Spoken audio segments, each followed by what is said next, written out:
Break even could be defined by these newsletter publishers one of two ways: with or without fulfillment of the actual newsletter.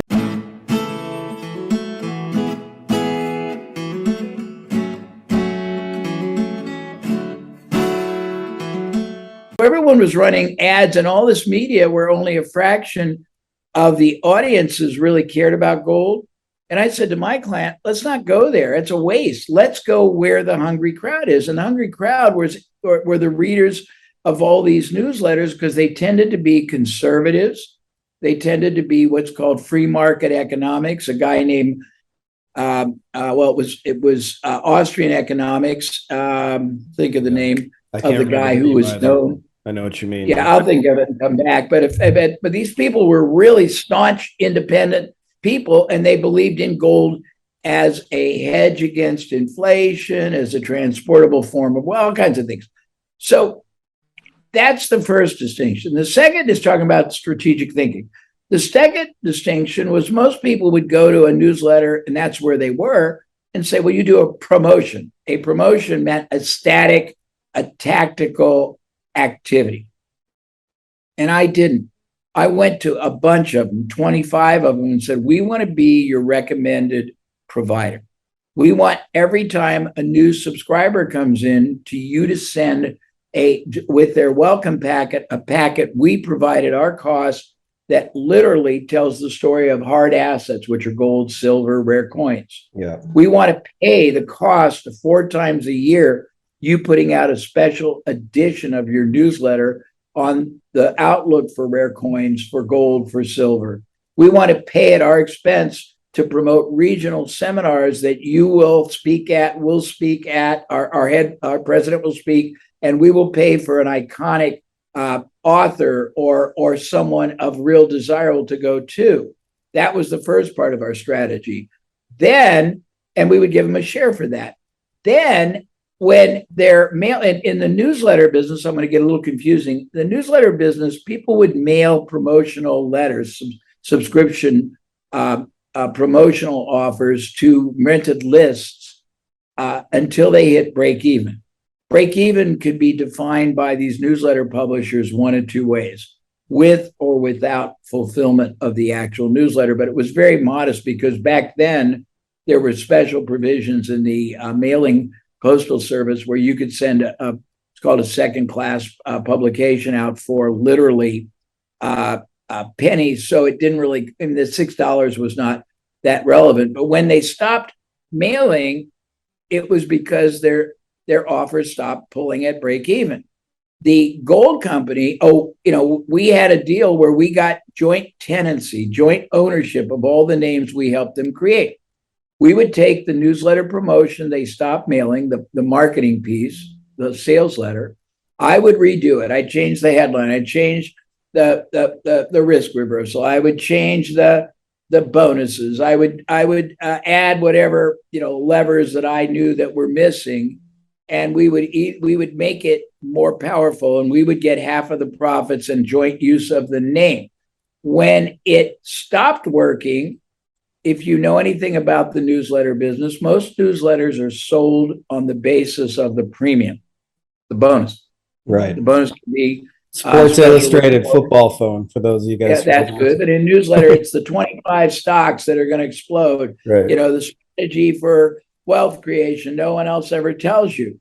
When it stopped working, we would take the sales letter and I would rework it as a lead generator for our gold company, where we would use the same bonus, but I would change it to where you get this bonus if you talk to us about the outlook for gold, because we reduced our cost of a lead using that by about 80%.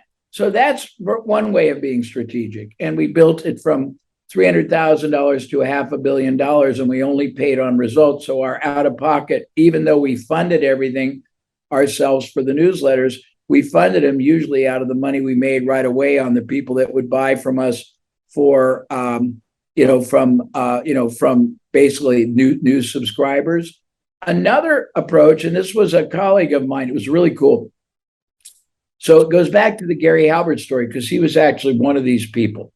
So 2 people that I knew, Gary and this other man both got interested in what's called cubic zirconium, which is simulated diamonds when they first came out. Right. They were looked like a real diamond, but they were nominally priced, very nominally priced. And both of them decided to get into that business. And Gary, who was a really brilliant copywriter, was very tactical. He was more oriented in just selling shit. The other guy wasn't as good a copywriter, but he was very strategic. So Gary sits down, and this is pretty funny, but it's actually a true story. He creates a company called the Beverly Hills Diamond Company and something called the Beverly Hills Diamond, which is just the name he ascribed to a cubic zirconium. And he ran this full-page ad in the Los Angeles Times, front of a page of a section on a Sunday for $39.95 loose stone. And it cost him about 25 grand, and it brought in about $46,000. And with all the costs and refunds and credit card and everything, he made about 7 grand, which wasn't enough to excite him. So he never did it again. The second guy was very strategic, but not anywhere close to as good a copywriter, but he was really brilliant. He created a business called Van Cleef's Anticity, which was a hilarious take on Van Cleef and Arpels, which is a New York, very, very high-end jeweler, and Tiffany's. And he created the Van Cleef Diamond, which was another $39.95 a loose 1 carat stone.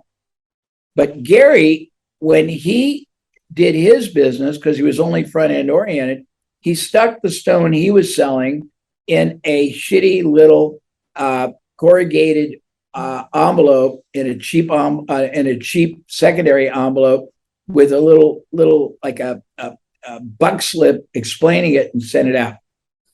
The second guy, who wrote a lesser, I forgot one part. He wrote a lesser powerful ad, and he also spent 25 grand. I left a big piece out. And his ad did not pull 47,000. It only pulled about 37 or 36,000. So he lost about 5 or 6,000 on the ad. Yeah. But instead of thinking, wow, I'm going to take my tent, close it, and leave and lick my wounds, he did something very different. He put the stone in a beautiful velvet jeweler's case, like a little bag, inside a simulated wood box, inside a beautifully protected envelope with 2 documents. Document 1 was a letter from him as the president that acknowledged the recipient and appreciated he or her for having had blind faith to take his company up on the offer to buy the 1 carat loose stone for $39.95. And it said the following, that what you're about to remove from the jeweler's velvet case is going to be more brilliant, more fiery, more electric, more dazzling and bedazzling than you can ever imagine, and it's going to humble you. But there's one more thing you have to know. It is going to seem smaller than you imagine, and you might think we've taken advantage of you, but quite the opposite is true. In order to get that level of enormous brilliance out of this man-made stone, it has to be denser, meaning more weight per whatever you want to call volume.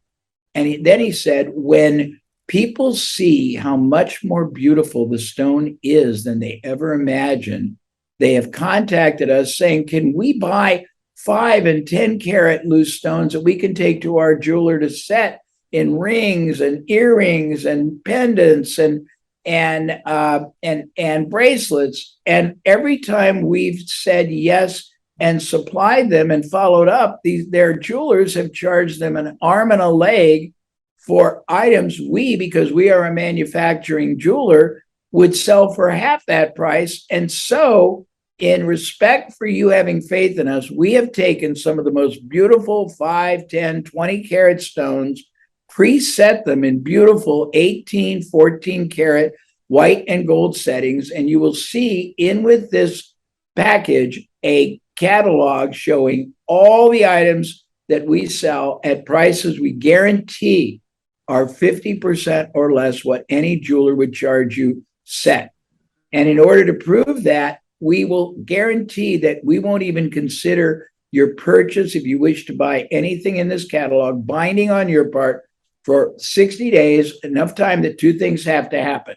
You have to take it to any respectful jeweler you like and ask him or her what they would charge to replace it, stone and setting. And if it's not at least twice what we charge, we won't even deserve to keep your money. We won't do it. Send it back and we'll refund it.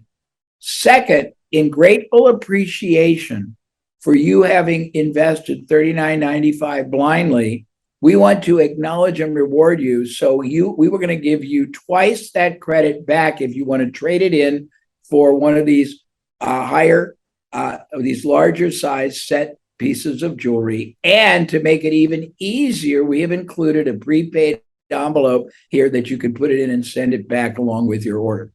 Now, the first man, Gary Halbert, spent 25, made 7, quit. The second man spent 25, lost 6, and in year 1 made $28 million because he was strategic.